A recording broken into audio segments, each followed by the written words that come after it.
എൻ്റെ പ്രിയപ്പെട്ടവരെ, എല്ലാവർക്കും കർത്താവിൻ്റെ ഉന്നതമായ നാമത്തിൽ സ്നേഹവന്ദനം.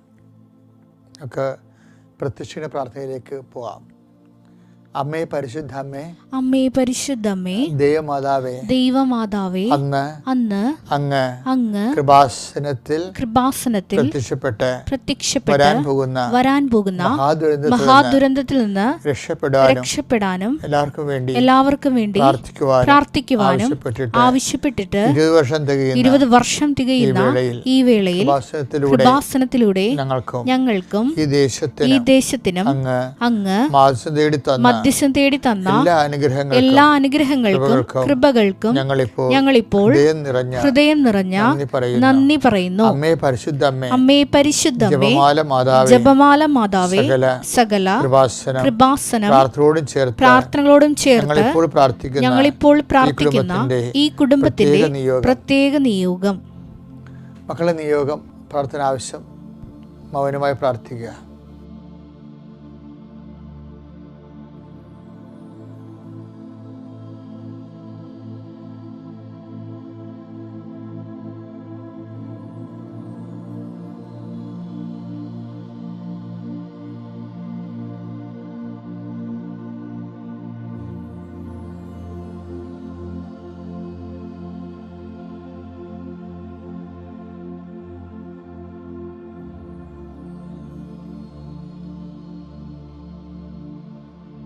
അമ്മയുടെ പ്രത്യക്ഷീകരണത്തിന്റെ ഈ അനുഗ്രഹവേളയിൽ ഞങ്ങൾക്ക് സാധിച്ചു തരുവാൻ കനിയണമേ. ആമേൻ. വിശ്വാസ പ്രമാണം. സർവശക്തനായ പിതാവും ആകാശത്തിന്റെയും ഭൂമിയുടെയും സൃഷ്ടാവുമായ ദൈവത്തിൽ ഞാൻ വിശ്വസിക്കുന്നു. അവിടുത്തെ ഏകപുത്രനും ഞങ്ങളുടെ കർത്താവുമായ ഈശോമിശിഹായിലും ഞാൻ വിശ്വസിക്കുന്നു. ഈ പുത്രൻ പരിശുദ്ധാത്മാവിനാൽ ഗർഭസ്ഥനായി കന്യകാമറിയത്തിൽ നിന്ന് പിറന്ന് പൊന്തിയോസ് പീലാത്തോസിന്റെ കാലത്ത് പീഡകൾ സഹിച്ച് കുരിശിൽ തറയ്ക്കപ്പെട്ട് മരിച്ച് അടക്കപ്പെട്ട് പാതാളങ്ങളിൽ ഇറങ്ങി മരിച്ചവരുടെ ഇടയിൽ നിന്ന് 3-ാം നാൾ ഉയർത്ത് സ്വർഗത്തിലേക്ക് എഴുന്നള്ളി സർവശക്തിയുള്ള പിതാവായ ദൈവത്തിന്റെ വലതുഭാഗത്തിരിക്കുന്നു. അവിടെ നിന്ന് ജീവിക്കുന്നവരെയും മരിച്ചവരെയും വിധിക്കുവാൻ വരുമെന്നും ഞാൻ വിശ്വസിക്കുന്നു. പരിശുദ്ധാത്മാവിലും ഞാൻ വിശ്വസിക്കുന്നു.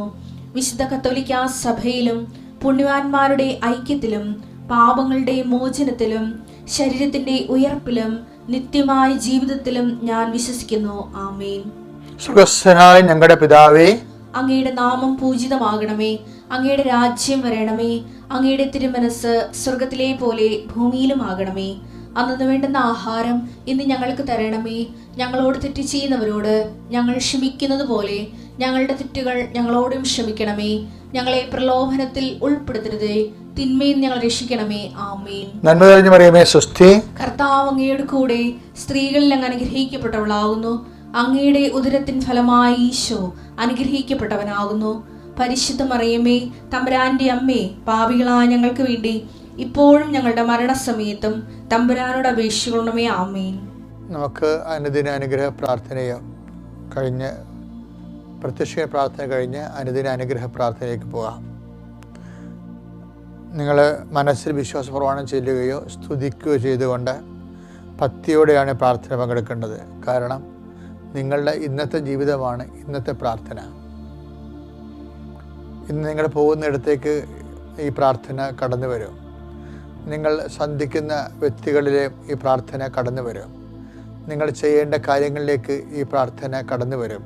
അഥവാ പ്രാർത്ഥനയുടെ ചൈതന്യത്തിൽ കർത്താവിൻ്റെ ചൈതന്യം നിങ്ങളെ ആവശ്യിക്കാം. കർത്താവ് നിൻ്റെ ഉന്നതമായ നാമത്തിന് സ്വസ്ഥം ചെയ്യുന്നു. കർത്താവ് നിൻ്റെ വിശുദ്ധ പൗരോഹിത്യത്തെ നീ മഹത്വപ്പെടുത്തണമേ. കർത്താവ് സഭയിലുള്ള സാന്നിധ്യം നീ പ്രകടമാക്കണമേ. അമ്മേ, പരിശുദ്ധമ്മേ, ദേവമാതാവേ, ഇന്ന് ഡിസംബർ 26-ാം തീയതി ഇന്ന് ഞങ്ങൾ അങ്ങയുടെ മക്കള് ഇന്ന് പ്രഭാതത്തിൽ അങ്ങയെ ആശ്രയിച്ചുകൊണ്ടാണ് ഇന്നത്തെ ജീവിതം ആരംഭിക്കേണ്ടത്. ക്രിസ്മസ് കഴിഞ്ഞിട്ട് ചെയ്യാനിരിക്കുന്ന ഒത്തിരി ഉത്തരവാദിത്തങ്ങളുണ്ട്. ഒത്തിരി പേരോട് ഒത്തിരി കാര്യങ്ങളെക്കുറിച്ച് സന്ധി ചെയ്തിട്ടുണ്ട്, ആലോചന ചെയ്തിട്ടുണ്ട്, പ്ലാനും പദ്ധതിയും വെച്ചിട്ടുണ്ട്. അതെല്ലാം സമർപ്പിച്ച് പ്രാർത്ഥിക്കുന്നു. അതിനുവേണ്ടി എല്ലാം അങ്ങയുടെ മക്കൾ ഫോണിലൂടെയും കമ്മ്യൂണിക്കേഷനിലൂടെയും സഞ്ചരിച്ചെത്തിയും അങ്ങയുടെ മക്കൾ ആ ഉദ്യമങ്ങൾ തുടരാൻ പോകുന്ന വലിയ മഹാദിനമാണ് ഈ ദിവസം. കർത്താവ്, ക്രിസ്മസ് കഴിഞ്ഞ് ലീവുകളെല്ലാം കഴിഞ്ഞ് വീടുകളിലേക്ക് തൻ്റെ ജോലി സ്ഥലങ്ങളിലേക്ക് പോകുന്ന മക്കളുണ്ട്.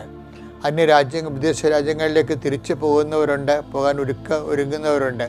അവർക്ക് വേണ്ടിയുള്ള ചുറ്റവട്ടങ്ങളും സ്വരൂപിക്കുന്ന കുടുംബങ്ങളുണ്ട്. കർത്താവ്, ജോലി ഉണ്ടായ പൈസ മുഴുവൻ തീർന്ന് പുതിയ ഒരു കാലത്ത് പുതിയ ബാധ്യതകളുമായി കുറേ പ്രയാസപ്പെടുന്ന ആൾക്കാരുണ്ട്. കർത്താവ്, അവരെല്ലാം സമർപ്പിച്ച് പ്രാർത്ഥിക്കുന്നു. ക്രിസ്മസ് കഴിയട്ടെ എന്ന് വിചാരിച്ചുകൊണ്ട് നമ്മളോട് ബാധ്യതപ്പെട്ടിരുന്നവർ നമ്മളെ സമ്മർദ്ദത്തിലാക്കുന്ന സാഹചര്യങ്ങൾ നമുക്ക് തന്നെ സമ്മർദ്ദമായി മാറുന്നുണ്ട്.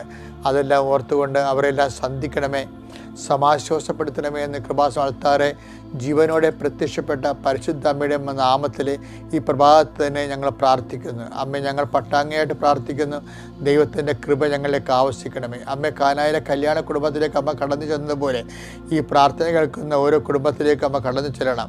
ഞങ്ങളുടെ ഇന്നത്തെ യാത്രകൾ, ഇന്നത്തെ ഇടപാടുകളും ഇന്നത്തെ സംസാരങ്ങൾ, ഇന്നത്തെ ചർച്ചകൾ, ഇന്നത്തെ തീരുമാനങ്ങൾ, അതുപോലെ ഇന്നത്തെ ജോലിപ്പാട്ടിലുള്ള മറ്റ് വിഷമതകൾ, ജോലി നഷ്ടപ്പെടുന്ന ഭീഷണികൾ, ചെയ്യേണ്ട ജോലിക്ക് വേണ്ട രീതിയിലുള്ള വരുമാനം കിട്ടാതെ കുടുംബത്തിൻ്റെ കാര്യം നടത്തിക്കൊണ്ടു പോകാൻ പറ്റാത്ത ഭാരങ്ങൾ എല്ലാം സംബന്ധിച്ച് പ്രാർത്ഥിക്കുന്ന കർത്താവേ, ഓരോരോ ഉത്തരവാദിത്തങ്ങൾ ഓരോരുത്തരും പറഞ്ഞിരിക്കുന്നത് സമയത്ത് ചെയ്ത് കൊടുക്കുന്നതിന് സാധിക്കാതെ നിസ്സഹായത അനുഭവിക്കുന്ന മക്കൾ, ഒരു സഹായമില്ലാതെ വിഷമിക്കുന്നവരുണ്ട്. ഈശോ, അവരെല്ലാം നീ സഹായിക്കണം.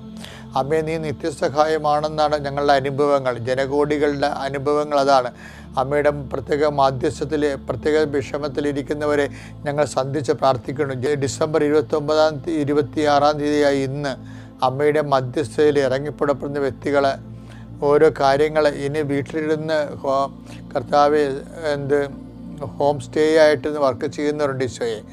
അവരുടെ അസൈൻമെൻറ്റുകളുണ്ട് ഈശോയെ. അതുപോലെ രാത്രിയും പകലും ഉറക്കമില്ലാതെ ചെയ്യുന്ന കമ്പ്യൂട്ടർ മുമ്പിൽ ഇരുന്നു കൊണ്ട് ബുദ്ധിയും കാഴ്ചയും മന്ദിച്ചു പോകുന്നവരുണ്ട് ഈശോയെ. അങ്ങനെയുള്ള എല്ലാവരെയും സമർപ്പിച്ച് പ്രാർത്ഥിക്കുന്നു.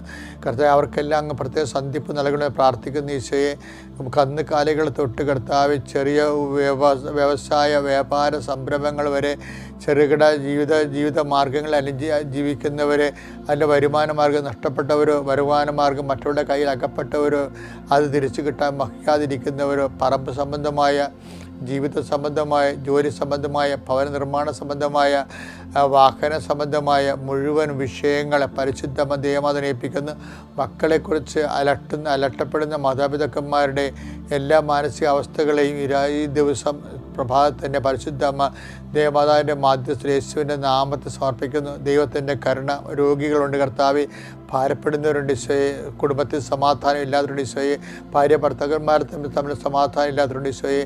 അങ്ങനെ വ്യത്യസ്തങ്ങളായ വിഷമതകളെ അനുഭവിക്കുന്ന ഓരോ വ്യക്തികളെയും കർത്താവെ, അവർ നോട്ട് ബൈ മെത്തേഡ് ചെയ്യേണ്ട കാര്യങ്ങൾ, നമ്മുടെ കഴിവിൻ്റെ പരിധി നിലനിൽക്കാത്ത കാര്യങ്ങൾ ദൈവത്തിൻ്റെ സ്പേസായിട്ട് ജീവിതത്തിൽ വരുന്ന വരപ്രസാദത്തിൻ്റെ എല്ലാ മേഖലകളിലേക്കും കർത്താവെ സൗജന്യ ദാനമായി യേശുക്രിസ്തുവിൻ്റെ പീഡാനുഭവങ്ങളെ പ്രതി, യേശുക്രിസ്തു മുൾക്കിടങ്ങളെ പ്രതി, യേശുക്രിസ്തു തില്ലാല മുറിവിനെ പ്രതി, യേശുക്രിസ്തുവിനെ കുറിച്ച് മരണത്തെ പ്രതി ഉള്ള യോഗ്യതയാൽ കർത്താവെ ഈ പ്രാർത്ഥനയുടെ മധ്യസ്ഥത്തിൽ അങ്ങയുടെ മക്കൾക്ക് സംലഭ്യമാക്കിക്കൊണ്ട് അവർ സന്ധിക്കണമേ, അവരുടെ വിശ്വാസം നിലനിർത്തണമേ, വിശ്വാസത്തിന് സാക്ഷികളാക്കണമേ, പരിശുദ്ധാത്മാവിനും ആത്മശക്തിയിൽ അഭിഷേകം ചെയ്യണമേ. നിത്യം പിതാവും പുത്രനും പരിശുദ്ധാത്മാവായ സർവ്വേശ്വരായ നീക്കും ആമേൻ. എൻ്റെ പ്രിയപ്പെട്ടവരെ, നമ്മളിന്ന് വായിക്കുന്ന സുവിശേഷമെന്ന് പറയണത്, അല്ലെങ്കിൽ ദൈവവചന ഭാഗമെന്ന് പറയണത് പുറപ്പാടിൻ്റെ പുസ്തകം 25:9. അത് സ്കെച്ച് ആൻഡ് പ്ലാനിനെ കുറിച്ച് പറയണതാണ്. ഞാൻ കാണിച്ചു തരുന്ന മാതൃക അനുസരിച്ചായിരിക്കണം കൂടാരവും അതിലെ ഉപകരണങ്ങളും നിർമ്മിക്കുന്നത്.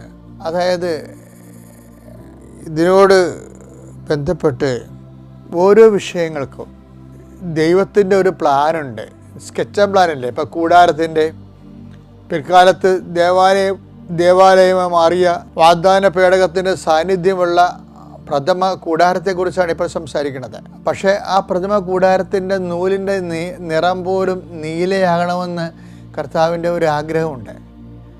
അപ്പോൾ നമ്മുടെ മൈന്യൂട്ട് തിങ്സ് പോലും ദൈവത്തിൻ്റെ ഹിതപ്രകാരമാകണം എന്നുള്ളത് ഉള്ളത് അതിൻ്റെ ഗ്രേസിൻ്റെ ബേസ്മെൻറ്റാണ്. കൃപയുടെ ബേസ്മെൻ്റ് എന്ന് പറയും. കൃപയുടെ അടിസ്ഥാനമുണ്ട്. അനുഗ്രഹത്തിന് നമുക്ക് തോന്നിയ പോലെ ചെയ്യാം, കുഴപ്പമില്ല. പക്ഷേ കൃപ എന്ന് പറയുന്ന ദൈവത്തിൻ്റെ 10% ഇൻവെസ്റ്റ്മെൻ്റ് ഉള്ള വിഷയങ്ങൾക്കാണ് കൃപയെന്ന് പറയുന്നത്. അത് ദൈവത്തിൻ്റെ ശക്തി തന്നെയാണ്. അപ്പം ദൈവത്തിൻ്റെ മുഴുവൻ അക്കൗണ്ടിലും വെൽത്തിലും ചെയ്യേണ്ട കാര്യങ്ങൾക്ക് ദൈവത്തിൻ്റെ സ്കെച്ചും ദൈവത്തിൻ്റെ പ്ലാനുമുണ്ട്. അത് നിൻ്റെ ജോലിയാകാം, അത് നിൻ്റെ വീടാകാം, നിൻ്റെ വിവാഹ ജീവിതമാകാം. നീ പറയണത് എന്താണെന്ന് വെച്ച് കഴിഞ്ഞാൽ, കർത്താവ് നിൻ്റെ തിരുമനസ് സ്കെച്ചും പ്ലാനും അനുസരിച്ച് കൊണ്ട് എന്നെ നയിക്കണമെന്നാണ്. ഞാൻ വാടിപ്പെട്ടിൽ നിന്ന് ഇറങ്ങുമ്പോൾ പെട്ടെന്നാണ് നമുക്ക് ഇന്ന് ലക്ഷക്കണക്കിന് മനുഷ്യർ പ്രാർത്ഥിക്കുന്ന പ്രത്യക്ഷിക്കുന്ന പ്രാർത്ഥന വന്നത് എൻ്റെ മനസ്സിൽ. അപ്പം തന്നെ ഞാൻ മനസ്സിലാക്കി കുറിച്ചിട്ടത് എന്താണ്, അമ്മയുടെ ദശവത്സര കാലമായിരുന്നു അത്. 14-ാമത്തെ, അതായത് അന്ന് 10 കൊല്ലം തികയാണ് ആ പ്രാർത്ഥന വരുന്നത്. ആ പ്രാർത്ഥന എന്താ അമ്മ പറഞ്ഞത്? അമ്മ ആഗ്രഹിക്കുന്നൊരു കൃപാവര പദ്ധതി എന്നാണ്. അല്ല, എൻ്റെ ബുദ്ധിക്കോ കമ്മിറ്റി കൂടി ചർച്ച ചെയ്തിട്ട് ഉണ്ടാക്കണതല്ല. കമ്മിറ്റി കൂടി ചർച്ച ചെയ്താലും ബുദ്ധി മനുഷ്യൻ്റെ ബുദ്ധിയാണ്, മനുഷ്യൻ്റെ അറിവാണ്. ഭാവിയെക്കുറിച്ച് ഒന്നിനെക്കുറിച്ചും അറിയാൻ പറ്റാത്ത മനുഷ്യൻ കമ്മിറ്റി കൂടിയിട്ട് എന്ത് കാര്യം? അപ്പോൾ എല്ലാ വിഷയങ്ങൾക്കും ദൈവത്തിൻ്റെ, നമുക്ക് വർത്തമാനമല്ലേ അറിയാൻ പാടുള്ളൂ, ഭാവിയെക്കുറിച്ച് അത്ര കണ്ട് പിടിയില്ല. എത്ര കണ്ട് എക്സ്പെർട്ടാണെന്ന് പറഞ്ഞാലും ഭാവിയെക്കുറിച്ച് പിടിയില്ല. അപ്പം അതുകൊണ്ട് തന്നെ ദൈവമാണ് നമ്മുടെ ഭാവിയിൽ നിറഞ്ഞു നിൽക്കേണ്ടത്. അതുകൊണ്ട് തന്നെ നമ്മുടെ തീരുമാനങ്ങളിലെല്ലാം ദൈവത്തിനൊരു പങ്കാളിത്തമുണ്ട്. നീ PSC എഴുതണോ അതോ നീ IELTS എഴുതണോ എന്നുള്ളത് ഏതായാലും ഒരു തീരുമാനം കർത്താവിനുണ്ടാകും. നീ ആരെ വിവാഹം കഴിക്കണം എന്നുള്ള കാര്യത്തെ പോലും കർത്താവിന് ഒരു തീരുമാനം ഉണ്ടാകും. നീ എവിടെ വീട് വെക്കണം, എത്ര മുറി ഉണ്ടാകണം, ആ വീടിനെക്കുറിച്ചൊക്കെ എല്ലാം കർത്താവിന് തീരുമാനം ഉണ്ടാകണം. എന്നുവെച്ചാൽ നമുക്കൊന്നും ചെയ്യാൻ പറ്റത്തില്ലെന്ന് തന്നെയല്ല അർത്ഥം. ഇപ്പം ഞാനൊരിക്കലും ഒരു സ്വപ്നം കണ്ട് എൻ്റെ ഡയറിയിൽ അത് എഴുതി വെച്ചിട്ടുണ്ട്.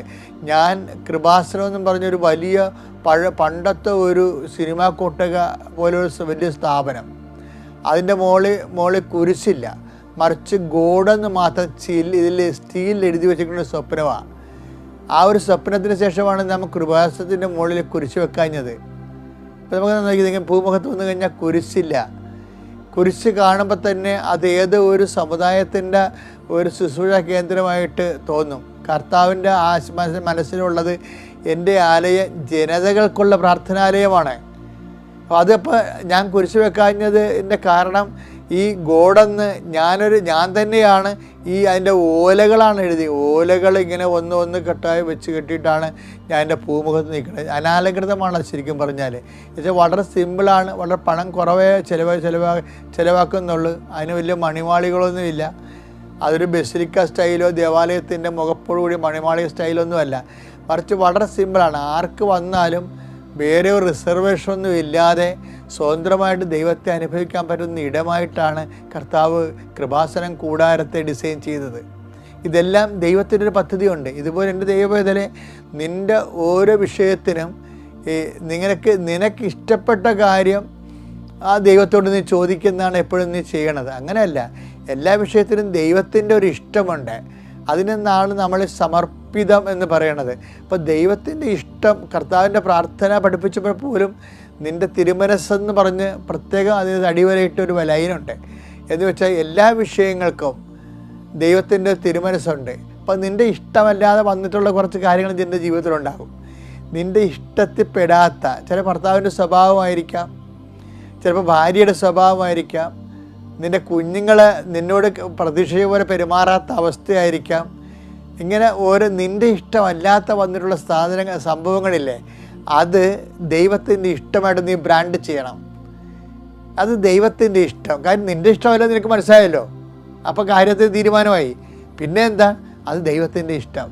അപ്പോൾ ദൈവത്തിൻ്റെ ഇഷ്ടം നിറവേറാൻ വേണ്ടി നമ്മൾ കഴിഞ്ഞ ദിവസങ്ങളിൽ രാവിലെ ഞാൻ പട്ടക്കല്യാണത്തിൻ്റെ വാർഷികത്തിൽ സംസാരിച്ചപ്പോൾ കർത്താവ് പറഞ്ഞു അപ്പോയിൻമെൻറ്റിനോട് ആമീൻ പറയണമെന്ന്. എന്ന് വെച്ച് കഴിഞ്ഞാൽ ദൈവം നമുക്ക് തരുന്ന ഓരോ അപ്പോയിൻമെൻറ്റ്, ഇപ്പോൾ എനിക്ക് കുറച്ച് ഡിസീസുണ്ട്, അതൊരു അപ്പോയിൻമെൻറ്റാണ് നൈസ പറയണത്. ഇപ്പോൾ ഞാനെന്താ ചെയ്യേണ്ടത്? ആമീൻ പറയണം. എന്താണ്? അത് ദൈവത്തിൻ്റെ ഇഷ്ടമാണെന്ന്. അപ്പം അങ്ങനെ വരുമ്പോൾ ദൈവത്തിന് നാമം മഹത്വപ്പെടും. അങ്ങനെയാണ് ദൈവരാജ്യം സംജാതമാകണം.